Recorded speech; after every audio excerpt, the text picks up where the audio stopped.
So that's what I want to do to start, actually.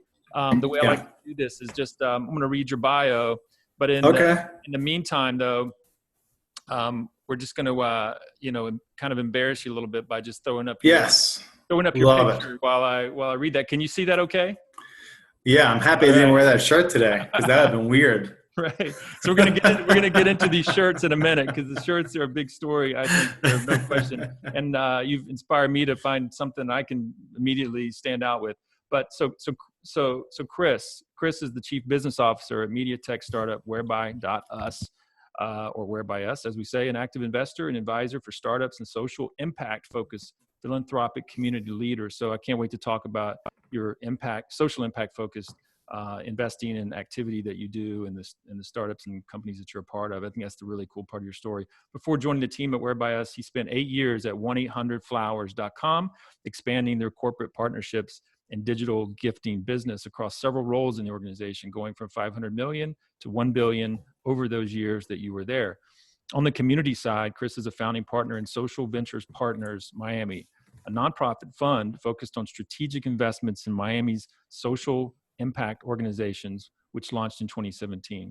He lends his time as a mentor and advisor at the Watson Institute, Binghamton University, Miami-Dade College, multiple local startups, and any entrepreneurs that express an interest in having a positive social impact. He's an active investor in Epic Games. This is a pretty good list you got going here, by the way, in terms of the companies that you're I've been lucky. You've got your investor in Epic Games, Whereby Us, of course, Acorns, Caribu, Binske, and always looking to kickstart new ideas.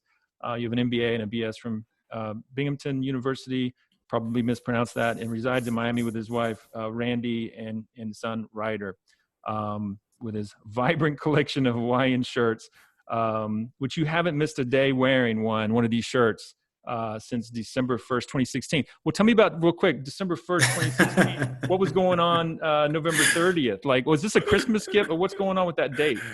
My wife got me one of these shirts. It's called Jams World a couple of years before that, actually. I didn't know they were had more than one.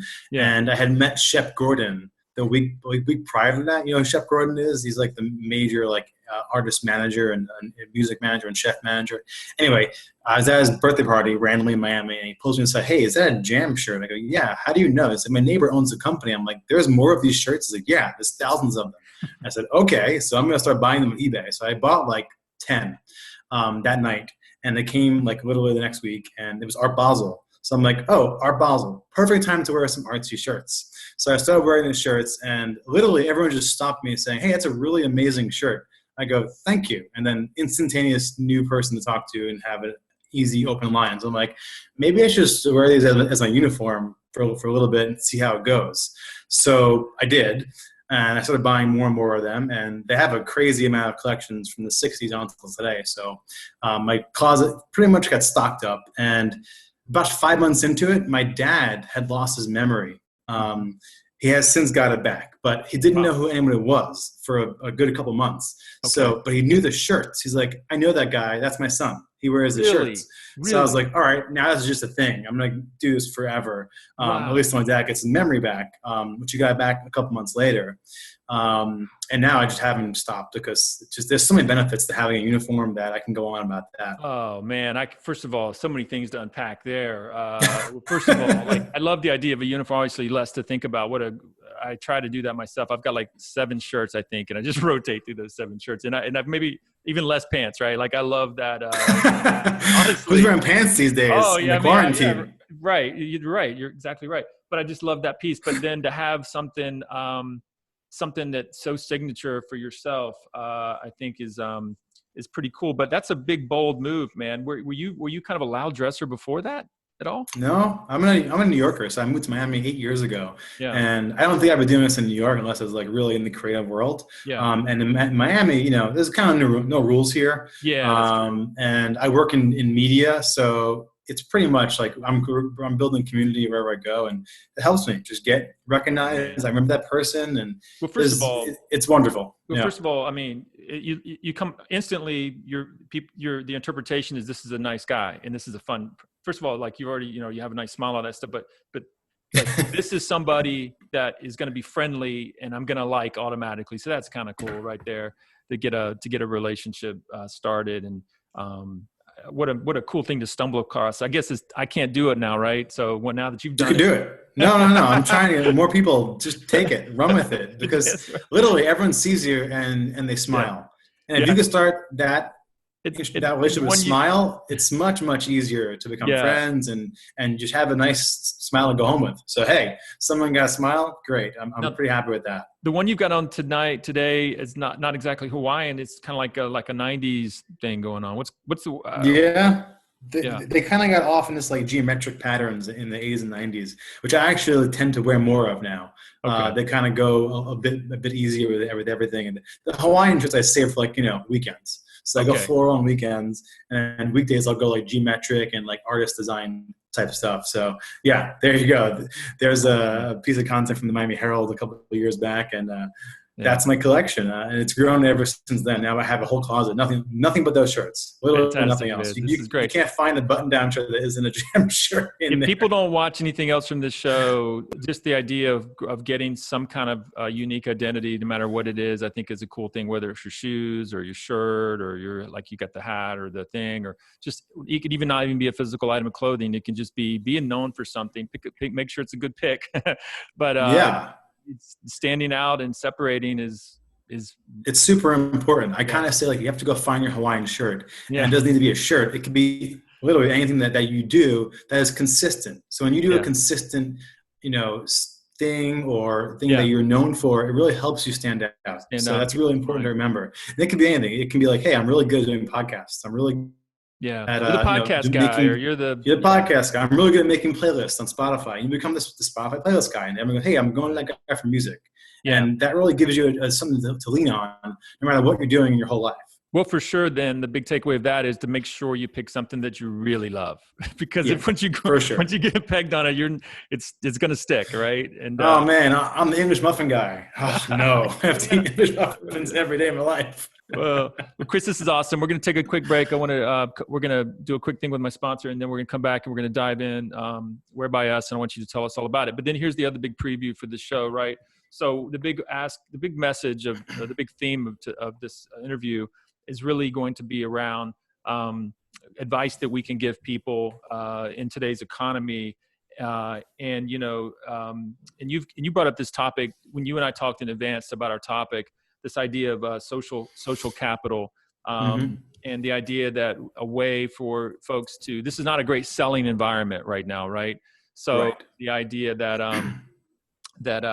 you could be out there, frankly, giving away social capital. And I don't want to steal the thunder on this, but this is what we're going to talk about later. And I thought that was a really cool I'll happy to get into that piece that we're going to get into. Let's do it. So real quick, I want to talk about our sponsors. So Executive Launch is a sponsor of our podcast, has been for a few weeks. And this is frankly just geared towards folks that have been an executive in a company or in an industry for a good number of years or sometimes decades.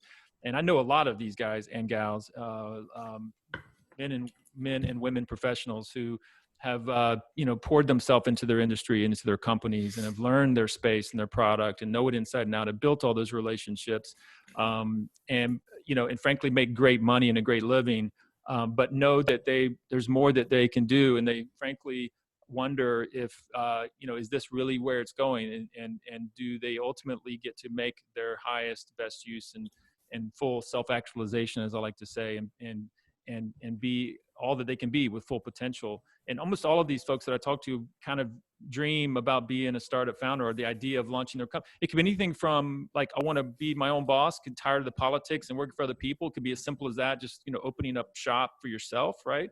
All the way to wanting to actually put a dent in the universe and bring something really special and unique to the world, right? So that's what Executive Launch is all about, and everything from from small groups to services companies with teams, physical products, virtual products, e-commerce, software companies, and all the way to retail and geographic-based companies, right? So this is kind of a turnkey business in a box. And I like to say executives can be startup founders too, right? And you're never at any certain age to not be a startup founder, right? The average age for a startup founder, people don't realize it's really in their 40s. You might know this, Chris. I've seen the stats. I don't have it on hand, but literally, I think the average age of a startup founder is like early 40s. People just don't know that.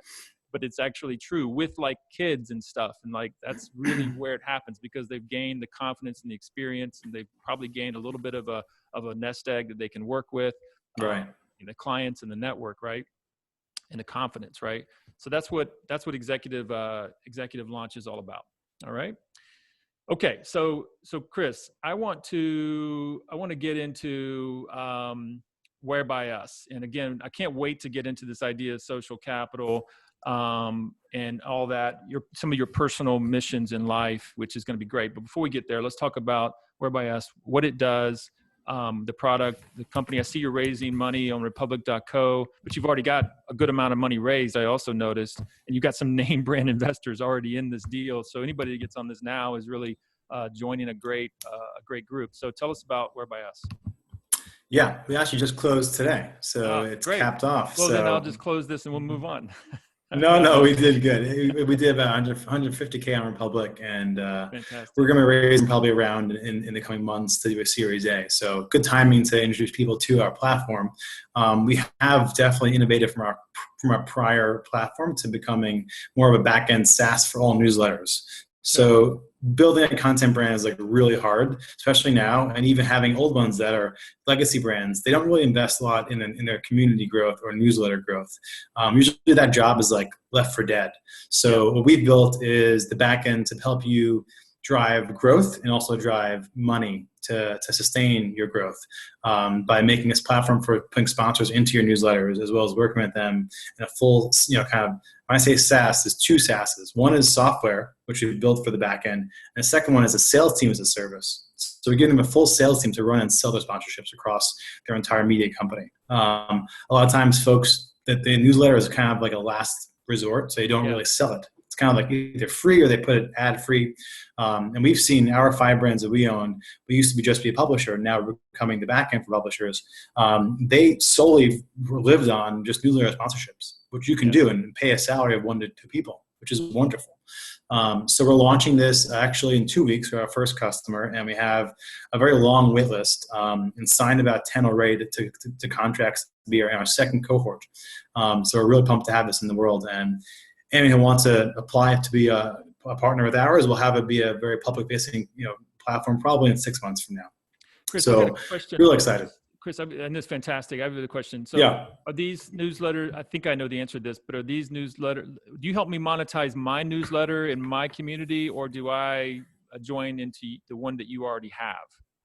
No, this is for folks who are already setting their own newsletters or want to start from scratch, either one.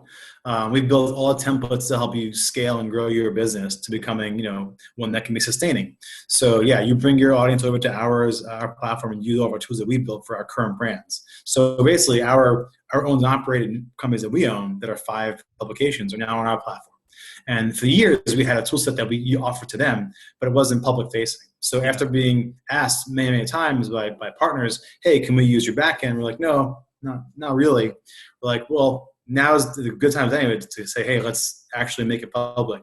And in this, recession maybe hitting, it's going to be even more important to have some sort of like basis for how you can sustain your livelihood as a content creator. And this can be any content creation medium. It could be you as a personal life coach or a consultant. It can be a media company who's doing daily news publication. It can be a chamber of commerce who's trying to engage their readers. There's really multiple ways to kind of like slice this up. So we're really excited about the long-term possibility that we can grow into. So you learned all this with the nootropic newsletters. You guys cut your teeth. Yeah. So you figured out, you kind of cracked the code on how to monetize this platform that way. And then I also noticed you've got a bit of a growth plan here too, right? Looks like not just from you going from email, then soon we've got SMS and CMS integration, and that's what's cool too. Yeah, we think it's really important to be flexible and kind of like working with each publication's existing model. So we don't want to say, hey, use all of our tools. Let's plug into what you're using already and kind of adapt to that, and then use our tool set to help you grow and expand upon that. So we think down the line it could be who knows what's going to happen 10 years from now, but maybe we become the Shopify of backend for content. Maybe we become a Salesforce type thing. Who knows? But right now it seems like it's needed in the content production world so dearly, because from even people going from print to digital, that is still a long transition that has not been solved yet. there are a ton of newspapers that are going out of business or really down to like the bare bones that have not made that change yet. And this is going to actually be the exact time that that's going to end. So you're going to see a lot of people who have been printing papers not come back from this. It's going to end. Yeah. And that is a lot of money that they've been relying on for many, many years of print advertisers to go into a digital format. And the best way to do that is to do a newsletter. Not having to think about a full, online magazine or newspaper. Start with a newsletter, build it out of that, and then make your content on top of that. So that's what we did how we started our publications up from zero. But if you already have an audience, much easier to convert them into making that a thing. It's fantastic, and that's where I'm actually exploring, just because I'm trying to build up my audience as well with the plan your start and so forth. So I've got this on my list of things to implement soon. So this is great that I have an inside connection. I know a guy. You know a guy. I got a guy. This is fantastic, and And then, so I think it's really good. And in the show notes, we're gonna have a little bit about that and a link out for people to be able to find the website and get signed up. They can basically get on the, is it a waiting list? Is that what I saw? Or, okay. Yep. Just join the waiting list, and then I'll get that, and I'll be probably giving them a call. Oh, that's fantastic. Yeah. Direct to me. Yeah, great. Okay. So let's go into, Chris, I want to get in a little bit into your background. Earlier, you shared something that I don't even think you kind of let slip earlier. Your first, maybe not your first job, but that CVS store manager job. Oh, wow. That was a learning experience. That's for sure. So people probably don't even know that one. I got a scoop on that indirectly, just on the chit chat prior to starting. But I wanted to get your background. And one of the things I'm committed to to give you some context with entrepreneurship, right? And I with the class that I teach at University of South Florida, I bring in a founder, entrepreneur every week, and I ask them to tell me their story from basically from high school, college kid, all the way to where they are successful today, and to talk about the ups and the downs, and especially the downs and the struggles, right? So one of the things I like to do is have people that I interview and talk to really emphasize some of the struggles and setbacks along the way, because that to me is the most inspiring thing for aspiring people that are out there on the struggle. They're trying to do it. Hearing more about all your great success and how things just rolled into place, it's actually demotivating in a way, right? Whereas, wow, here's a guy who's made it to a really cool level, and then where I'd like to be, and but wow, but we're not. He actually went through some tough things to get there. So if you don't mind, just maybe pick it up wherever you'd like and tell us. Oh, my life goes back to failure from a young kid, if you want to go back that far. Really? I mean, in high school, I was cut from my team for baseball twice. Ended up the third time transferring high schools and getting a starting gig, and I got a college scholarship for baseball to college. And then in college, I transferred again and got cut from a third team. So I would cut 3 times from my teams in college and high school, all while still getting a free education. So that was great. Quick interjection: How bad did those hit home for you? Oh my God, I was distraught. Yeah. I mean, because another side story. When I was 12 or 10, I was this big. So I was 5'11", 210 pounds as a 10-year-old. I played for Team USA in the 94 Junior Olympics in China. So I was like a prospect at that point of my life. The one that everybody, like this kid, like all kind of expectations just were like, through the roof. And then I got to high school and everyone came up to me. Every single person passed me. So I had to fight tooth and nail to to stay even. And deal with the expectation problem. I worked a lot in high school to get back to where I was all right, now I'm back in the game. And that takes a lot of dedication. And I ended up giving up in college, actually. Junior year of college, I ended up saying, you know what, I think it's time that I move on and just focus on schooling, which I was thankfully a great student. But I worked my tail off from a young child to becoming into college to get where I was. And I took that lesson that if you want something so bad enough, you need to work literally 12 hours a day for it. So I would get up 6 a.m. every day. My dad hit baseballs when I was a kid. And then after school, same thing, 5-6 hours a night. Literally I lived and breathed baseball. But, also, school was important to me too. Thankfully, school came relatively, I liked it. So I liked to like learn. I love to read. I love to study. I was good at remembering things, which is, I guess, an asset in test taking is memorizing stuff. So, in college, you're cramming. That's a thing you do in college. You just cram into your brain and you put it out onto a test.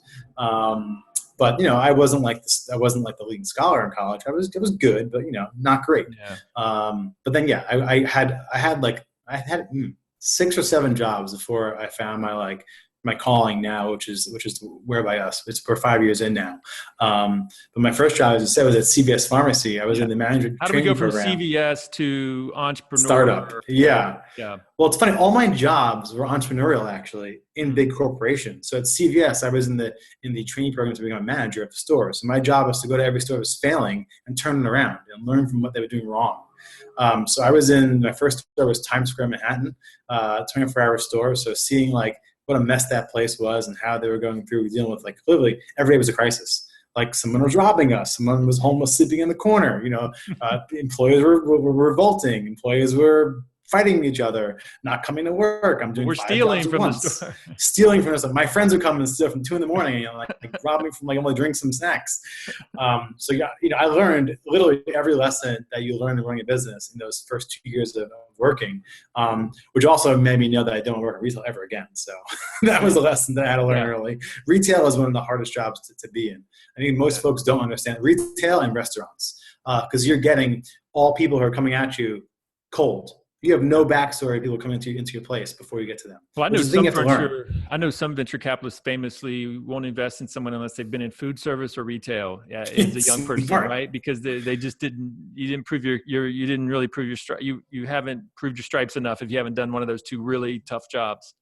I love that idea because as a kid, I was like, who works the hardest? These diner waitresses and waitresses, the waiters, they're always like, they're managing 10 things at once. That's why I want my staff, all waiters and waitresses from diners. That's they right. can just remember things and like get you the food and take orders and like they're doing 10 things at once. And that's what you got to do in a startup is basically be able to multitask and also like put things in different compartments. So you kind of do your job in different. How did you stumble out of that world that never was going to lead you would think theoretically never lead you to entrepreneurship startup world and ultimately a successful, and like how did you level out of that?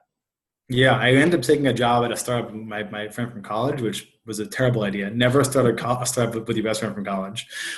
We did it for a year in 2006 and it went belly up. It was crazy. And thankfully I got recruited by 1-800-Flowers. At the time, they're a public company, but still a growing startup because they were building things as they came about. And I love that job because I got to become a salary employee at a company that can support me, but also wanted to try new things at all times. So they were always on the cusp of something new.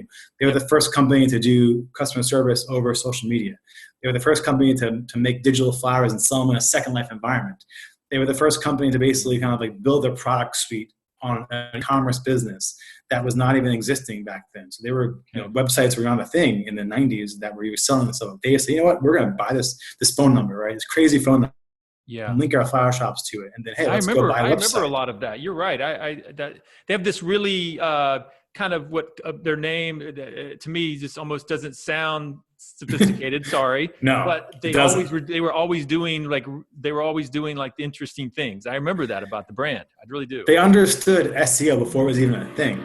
Yeah. Which is amazing. So once you understand like how people find you, that's your first leg up. And then once you get there, you got to stay there. So what they did was they kept bringing quality service to people. So back in the 90s, you couldn't go find a flower shop in a town. You couldn't do it. You had to like call a friend who lived there and say, hey, what's the best flower shop in town? You couldn't Google it, right? That's right. And then by the time you got the internet, you couldn't go send an order. You have to go call them, put the order on the phone. So they're always ahead of that game.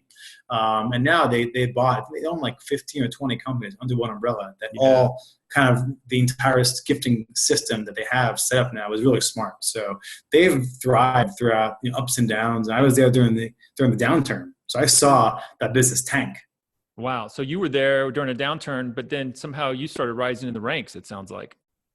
Yeah, I mean, I worked hard to kind of like find new ways to make money for us. So I was on the corporate partnership side. So my job was to go find new partners to work with. It's basically getting their back-end reward programs, employee discount programs, corporate sales. And the corporate sales world actually was the biggest one hit in the 08, 09 kind of drop in the economy, because the first thing you cut is like, flowers and gifts. You're not saying flowers and gifts when your company is hurting. Right. So we had to find new ways to make money. And actually I launched their e-gift card program, which wasn't a thing back then. So people were buying gift cards instead of anything else. They're like, oh, long term, I'll get a discount now. I'll use it maybe a year from now. Which was not a big thing back then. But now it's second nature. But I was allowed to like experiment and kind of test new ways to make money for us. So that was always great with them. They always said, hey, test it out. Does it work? All right, then we'll run with it. So kudos to having that job. But after 8 years there, I kind of got a little like the routine was the same. It's like Christmas and Valentine's Day and Mother's Day. That was the 3 big days we had to like ramp up for. And it was the exact same thing every year. Do I smell somebody started planning their exit soon? Like there was an exit? I was 100%. I ended up moving to Miami while I was working there. I got married, and my wife, the first day, she said, listen, New York's not for me anymore. I'm moving back to Miami. And I'm like, snowing outside, middle of January. I'm good with that. Let's do Miami. So I started like the whole like the Tim Ferriss model, where I said, hey, can I work from home for like 1 day a week to see if it works out? And eventually, they got to trust me for doing that. And I said, I'm moving to Miami. Like, all right, well, work from home. It's like you're doing corporate sales. You can do it anywhere you want. And this is in 2012. That was not a thing. Being remote is not really a very common thing. So I kind of like said, hey, I'm going to try this out. And I was actually more productive being home than I was in the office, because the hours you save, and this is even more important. We're all experiencing commuting, walking around, talking to people, you blow through hours like nothing. It's crazy. Yeah. We're all experiencing that now. I mean, everybody's kind of people that are, a lot of us already knew it because a lot of us have been working from home and for a while on and off, and we kind of get that, but then people are being forced to experience it now. A lot of people are having an aha moment with this whole, the productivity that can be happen. Now it's completely offset if you have little kids at home but if you can get your home situation set, it's dramatic, the kind of productivity you can gain, right? For sure. And our company is fully virtual. It always has been. So for 5 years, we've been building systems for a fully virtual workforce, which really takes a lot of work. And you have to really build in the culture moments that you miss out from, that being in the same city or being in the same office atmosphere, which we didn't realize. We knew it, but we didn't realize it until we went fully virtual, which is about 2.5 years ago. So you'll pay no more office space fees. And that was, it's expensive. And we were spending like, I don't know, $30,000 a month across 5 cities. That adds up for a startup real fast.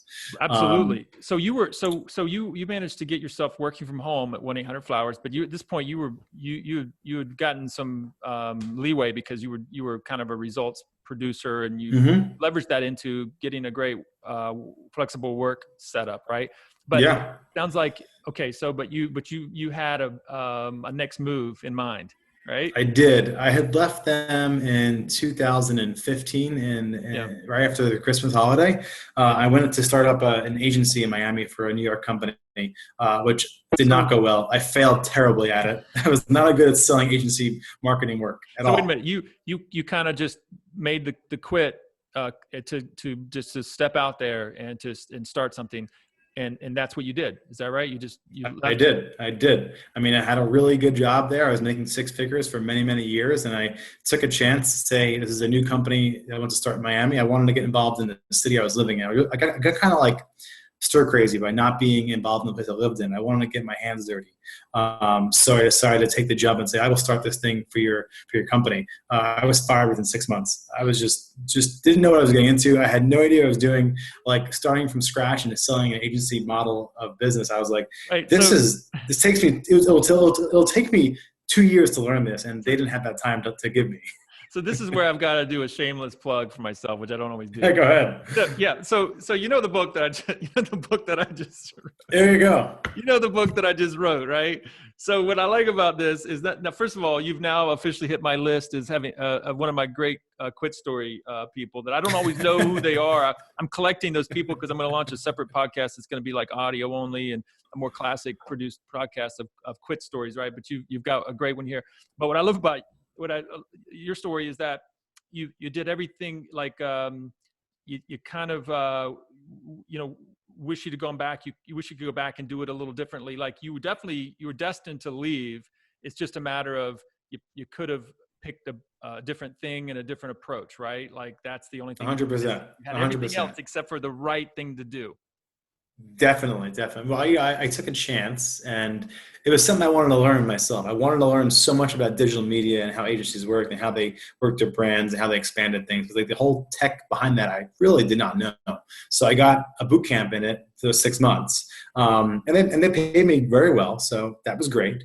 And then they fired me, so I was kind of lost there for a couple months. Like I moved to Asheville, North Carolina, for a few months with my wife, and I just walked the woods for a couple months and like deep soul searching. You went into the wilderness. I went into the wilderness. I hired a therapist, which I would say everyone should get a therapist, because like having something impartial is super important, because your wife can't be a therapist and your wife at the same time. It just does not work for your relationship, because everyone goes crazy. That would have been more than Randy signed on for. Yeah, she was not having. She said, no. You call Dr. Nick. I'm calling Dr. Nick. Okay. It's funny. This is my second show back to back where a therapist was involved and helping. Super needed. Yeah. So my therapist helped me understand what I really wanted to do, and I really wanted to build community. I was like, I want to be involved in the city again. Back to like, I wanted this connection with people. And in Miami, they had just started the new Tropic like a few months earlier. And I had met the founders for my foundation and became friends with them. And we were having lunch, just going through, I would book a lunch every day. By the way, when I was unemployed, I'd have a lunch every day with someone I didn't know. So I knew them, but like I wanted to get to know them better. So understand, hey, what do you do for a living? How can I learn what you're doing? Maybe it's for me. So like the whole, like, like learning a job every day of your life is something that you should do. If you don't know what you want to do, is like learn what you don't want to do. So I did that. And from that lunch, he was like, I want to grow this company. I want to open in new cities. I want to scale this. Who should I hire to do this? I'm like, oh, I'm going to go through my Rolodex of friends and family that I know that do sales. I'm like, wait a minute, I could do that. And he's like, you want this job? I'm like, yeah, let's do it, man. So that lunch turned into a job, and I invested in the company like shortly after that with some dollars I had saved that I thought was a really, really good, thing to get my hands into. And I wanted to have, vested interest into it too. So I really put my money where my mouth was by investing in this company. So I am tied to this company, forever now, as an employee and also as an investor, which I think if you can do that, it's a really good thing to do. If you don't want to, if you can save some money and invest in a company and then work there, that's the dream scenario, because you have a reason to work really hard. Yeah. And a lot of people, you don't have the reason as an employee only. You don't have a reason to work really hard for a company. I didn't have that reason at 100 Flowers. I didn't have the reason at CVS. I didn't have a reason at my agency. None of them give me equity in the company. Yep. So it was important to have equity in some shape or form in a company that you join or you start yourself. So that was huge for me. That's the skin of the game, right? So I gotta add, I feel like I'm almost hearing Chris Sacca's story right now, right? Do you know Chris Sacca? Yeah. I mean, no, a lot of the similar things that you did. Chris Sacca talked about doing in his Rise, right? And because he kept networking his way, and he kind of wanted to, like, and he ended up investing in with little money that he had, he invested. Yeah, on Twitter. That's fantastic. And he got more lucky than me. But he put his all into that company. He was like talking to him every single day. He's like, I don't have this money, and I invested in it. I got to make it happen. So right, that was a different type of risk. Yeah, but you weren't far off from that. My life savings was at the time in this company. Like I borrowed it from my father-in-law. Which, I didn't want to do it, but he actually was like, I'm going to do this for you. I'm going to invest in you and give you a loan to put into this company, because it really made me like work my ass off. But I didn't want to disappoint him, myself, or the company that I was invested in now. So I had a real reason to kind of make this work. And we have, the past 5 years have not been easy at all, because media is like the worst business to be in sometimes, and now especially, it's hard to make money, and you have to get really creative, and the hours added up, and, thinking about new ways to make money is big for us. We've always been trying to make new ways to make things that sustain. And now I think we figured that out. We understood they have to be a very diversified company to kind of thrive in this world. I appreciate you sharing that story. That just, it's one of those things where when you take those kind of risks and you roll the dice and you invest more than what you have, or you borrow, like to get in the game, you had to take some risks to get in the game. And I think that's a great, honest message out there. Not that, we don't necessarily ever give advice, so to speak, but this idea that that it doesn't come easy, that people that can level up have to take risk, and you've got to calculate what's best for you when your time is right, And I just think it's great that you share that, because people just look at a guy like you and they assume that, you just made all the right moves and you did, but you were really, you were stuck out there. You were in the wilderness, man. You were in the wilderness. And I was stuck in many jobs. Every job I really got to hate after being there for a number of years. And I had those days where I would just sit at my desk and cry. Back at 100 Flowers, I would sit, I had freakouts like, what am I doing here? I'm wasting I don't know what I'm doing anymore. And I would have freakouts. Right. And that was scary. I was like, I got to get out of this thing somehow. So I did eventually, but people have those all the time still. And it makes their lives ripple effect across their entire relationships. It's not just work. It ends up becoming personal life too. And a job can do that. It's really scary. So so this is what's cool about, you kind of had this moment where you said, I need to bring purpose into my life. I've got to get, alignment and what do I stand for? What's my, what is my why? And kind of like super important. You center it up on your universe, right? And then everything, I hate to say it this way, but everything got easier almost in a way, because then all of a sudden decisions were more clear, paths were more clear. You could be more confident, sure-footed about things, even if they on the surface were risky and didn't seem right. You could ignore some things because you knew that you knew your path, you knew what you believed in, right? I think that's huge. I don't think enough people have that and get that. I still struggle with that, and every time I touch it, every time I feel like I get close to that place in a lot of my life, it's a great lane, man. It's like flow, the old flow. It's when you're in flow. It's like you can get in flow in work, but you can get in flow with your life if you can come to that kind of place, right? And it may not, people might not pick a perfectly zen, wonderful thing like social ventures and capital like yourself. If I'm sorry, I mean, on the negative end of the spectrum, if you're all about, making money and you're just money driven, just be honest with that and lean in on that, right? Or whatever if it's art or if it's, just making money or if it's whatever, but knowing who you are and why you're doing it, I think is like really a big, important piece here, right? 100%. I mean, I found that reasoning of why I was doing what I wanted to do. And that gave me all the confidence to do it, like all in. Like I had never worked this hard in my life at what I'm doing now. Like I worked 12, 16-hour days without even blinking for 5 years. And I don't think most people would do that at a job they were getting a paycheck at. And it takes that kind of like understanding, like I'm doing this for a bigger reason, a bigger purpose that I think is really important. And most people never knew what that ever is. They just have a job and they're content and, they may not love it, they may not hate it, but they kind of just like float through life. And I really, even now, I'm like, I always want more. I always want to see myself do more, help people in better ways. And I think our pivot actually is to help more people, around the world. Before we were just having, a very like slow helping curve city by city. Now we can do much more impact faster. So for me, it's like how much more impact can I have faster? Well, that's what's, so now you've kind of carved out this purpose in life. So I got a question for you. So you shared a post from Britt Barron last week, and she posed a question about transformation, and the question was, do you think your life is a reflection of who you want to be, or a reaction to the people you don't want to upset? What's your reaction to that? Your comments on that?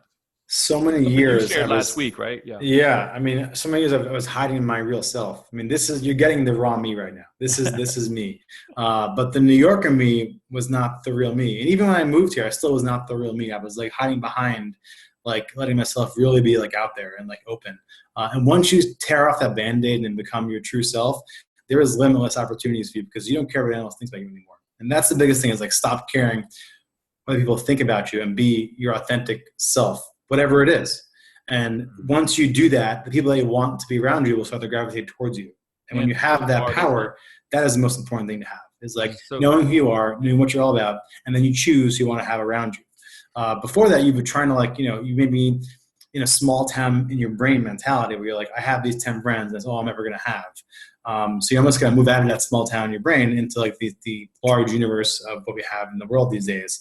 And I think, the internet now has given us that power now more than ever to choose who you want to be and find, people who are like-minded or you want to surround yourself with.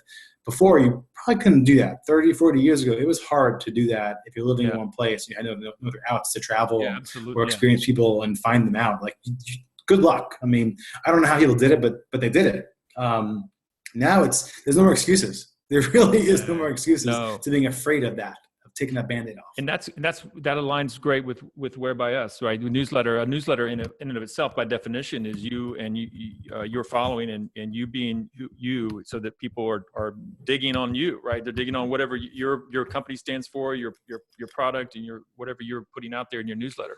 So where I want to go next and is about this idea of advice that we want to give, that you'd like to give people, or that you're giving people today, whether and there's two pieces of advice I want you to think about. You can pick whichever order you want. One is to individuals that are, they're in jobs that are either maybe losing jobs or are worried about the job, furlough, or just unsettled either way. And like, kind of freaking out a little bit, whether they're showing it or not, right? Like we're all into a certain degree, right? So kind of advice you give to the individual, right? And then over here, the advice you're giving to the startups that you advise, and you're an advisor to several, and the advice that you're giving to startups and how they behave as an organization right now, and then how individuals behave. So take that away wherever you'd like to start. Yeah, for sure. So I think advice for folks who are stuck in their job, or maybe losing their jobs, or they're on pause in some way, I would say this is the time to really start doubling down on using your time really wisely outside of the time you're working. So you're working 8 hours a day. You have, maybe 3-4 hours at nighttime or in the morning that you can choose to, instead of watching TV or whatever you're going to do that's, leisure time, use the time to research and meet and talk to people on the internet or on the phone, or just reaching out to people to understand what you want to know more about. Research what your interests are, your passions inside of you. Really dive into them and understand what's out there. So a lot of people have that chance now to do that. If they're off from the job totally, now is the time to really be a ferocious learner. Learn and read and network your butt off, because now is the time. Everyone is home right now. Everyone is home and willing to help. Right. I've had an easier time now than ever getting folks to talk to me, to being on shows, to doing Instagram lives, to just emailing back and forth than I ever had before, because they have more free time. There's no excuse. They're not traveling. They're not at a conference. They are ready to help. And I would add, again, if I could add to that, they're not only more time, but Chris, it almost feels like too that they also have this little voice in them that says, I need to connect with others. Like I need to expand. Yeah. Like this is an easy opportunity for me to expand my reach, which is kind of a voice telling them to do that, right? And the best thing to do right now is volunteer your time. So this is the time now, reach out to folks that you want to maybe work for one day, or be in their shoes one down the line, and say, hey, I will voluntarily offer what I'm good at for you for nothing. Right. And if it's, being a research assistant or being some sort of like intern, even for 40 or 50 years old, there's no reason you shouldn't do that right now if someone you want to be around is willing to take you on. So I would say, that's powerful. We were saying before, earn your social capital now, because all the giving you give now will come back to you tenfold down the line, some way, shape, or form. And brands can do it. People can do it. It's the time to really help out anyone who needs it. This people thing, you and I talked earlier, like a week ago, and you shared this piece with me about reaching out to volunteer, to identify someone that is doing something that you'd like to be doing some point, or learn more about, or maybe it's a beacon for the direction you want to go with your career, right? It may not be exactly right, but it's a step. Did you literally that day, I think I shared with you that day, I had a young man reach out to me with that exact proposition. Like we all get hit up on LinkedIn, and I'm getting we always get, people wanting something and trying to sell you something and all that good stuff. And this young man reached out to me and just basically in the most amazing way of said, hey, I have a job. I'm in my job. I like what you're doing. I'd love to be of help and help. And I almost stopped reading because it was going to end probably with some soft little, I'd love to pick your brain kind of thing where we don't have time for a lot of that. I just thought it was going to end in a typical soft, non-impactful way. Yeah. But I read one more sentence, and he said, I want to give you 4 hours of my time a week if you'll take it. Did you take it? And I was like, and I looked him up on his LinkedIn, and he's actually no junior kid. Like he's moved. He's got a good number of years experience. He's legitimately doing a great job in his job.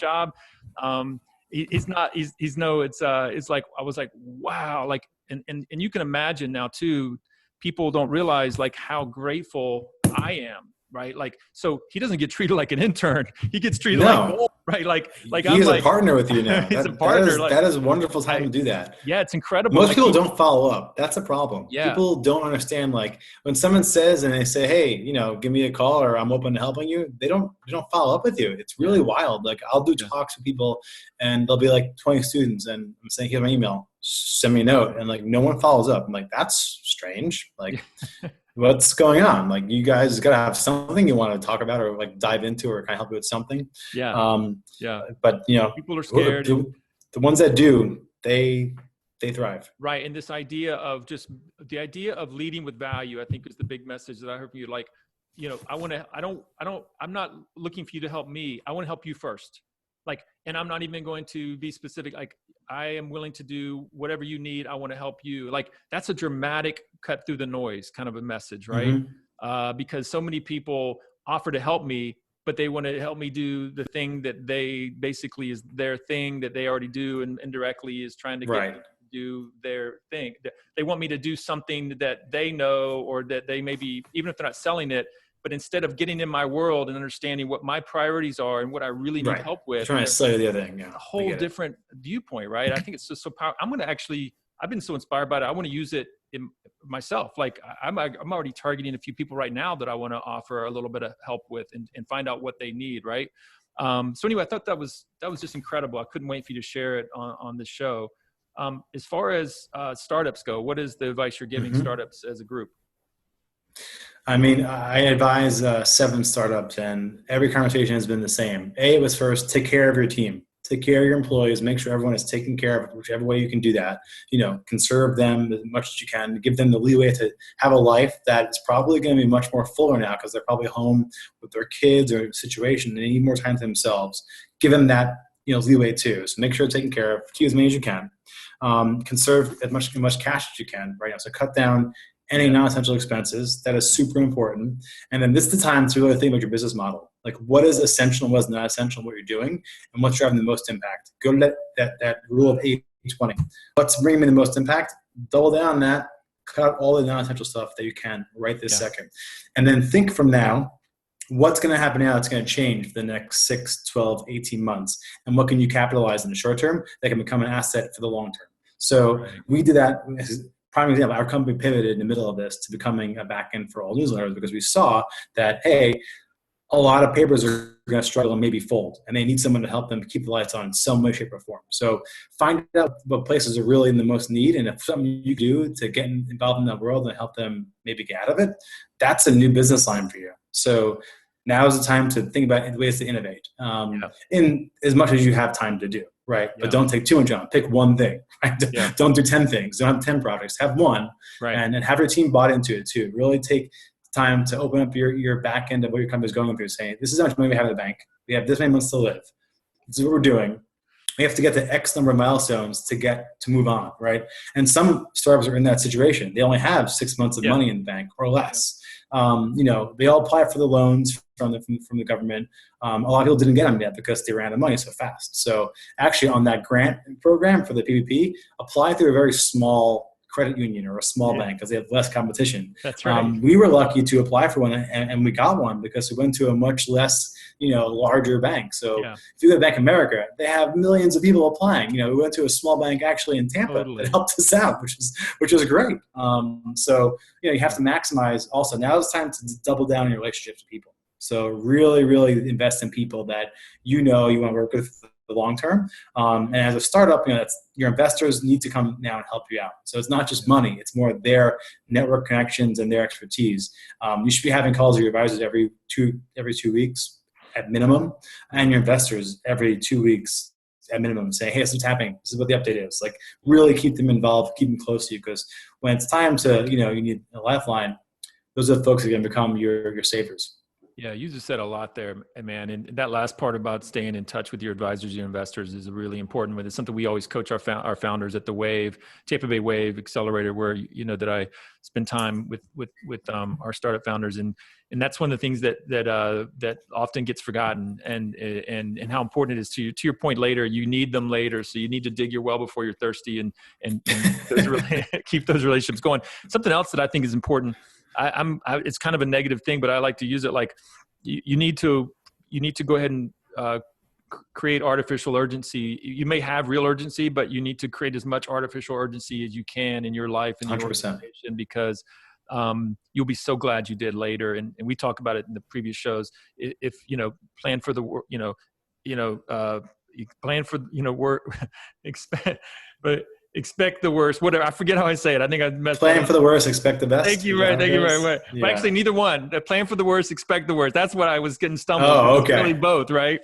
Because but then when it's not as bad, you're like surprised, and you can enjoy sandbag it. Yeah, exactly. Right. But people need really tangible things to hit. Like, I need to get to this by X number of days, and that's. Break it down in much smaller chunks. Like we use a really good 6-week sprint cycle, and it's basically done in 2-week sprints of a larger sprint. So they know what they're doing the next 2 weeks, and this is all they're doing. Like, keep their job roles really, really focused these days. Don't have them doing 10 things. Have them do 1 to 2 things really well. Yeah, I think it's fantastic, and I think this is great advice. You boiled it down really nicely for folks that are out there. Well, Chris, I think, we're kind of coming up to the end. I wanted to end on that topic because I think it's a great place to end, with advice for individuals, advice for companies. I think before we go, unless there's something else that jumps in, maybe one more little plug for Where By Us, and just because in context, a little bit in context of what we just talked about. Like, so someone has been watching this podcast, they're like, man, Chris is cool, and this is cool. I like this guy and all this good stuff. They may not have been interested in the first part of the hour, okay. But now they're like, okay, he's got my attention. This guy, tell me more about Where By Us. And also how that fit in with a company that might need to pivot, or that might need to monetize, that might need to get, might need to make some moves right now. For sure.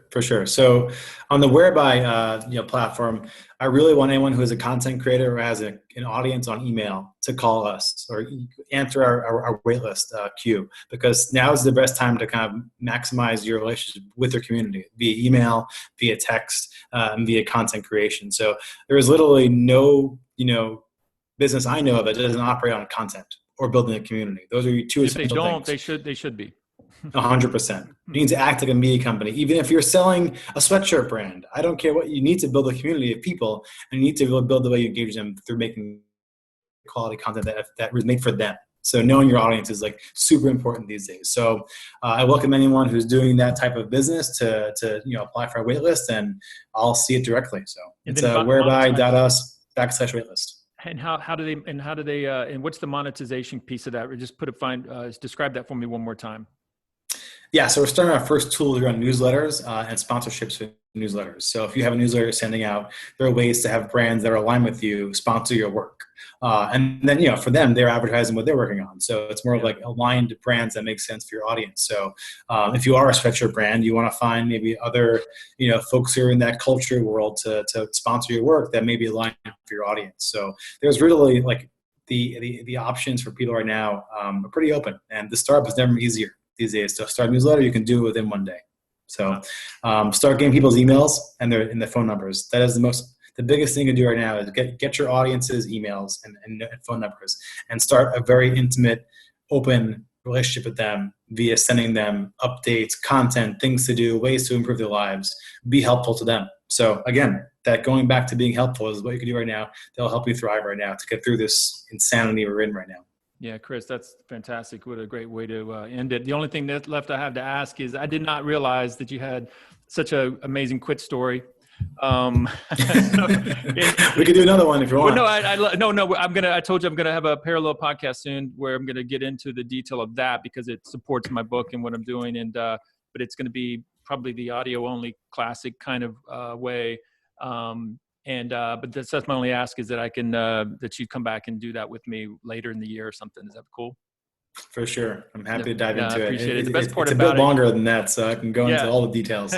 You had, you just had, especially someone who risen the ranks and had an upper, like rose to upper management and had that, quintessential 6-figure job. Like that's the beautiful part of that story. And that's the part I want to really hone in on. But Chris, thank you so much for your time. I really appreciate it. I can't wait to edit this a little bit and put it up online and share it in a few days' time. Oh, you're welcome, Alan. It's been a blast. And congrats on the book. And we'll see you soon, hopefully, in Miami. We're about to travel again. That's true. And please give my best to Randy and Ryder, and tell Randy I'm glad she didn't have to do that therapist job back there. Me too. Give my best to your family, and have a good evening, okay? Thank you, Alan. You too. Thanks. Okay, bye-bye.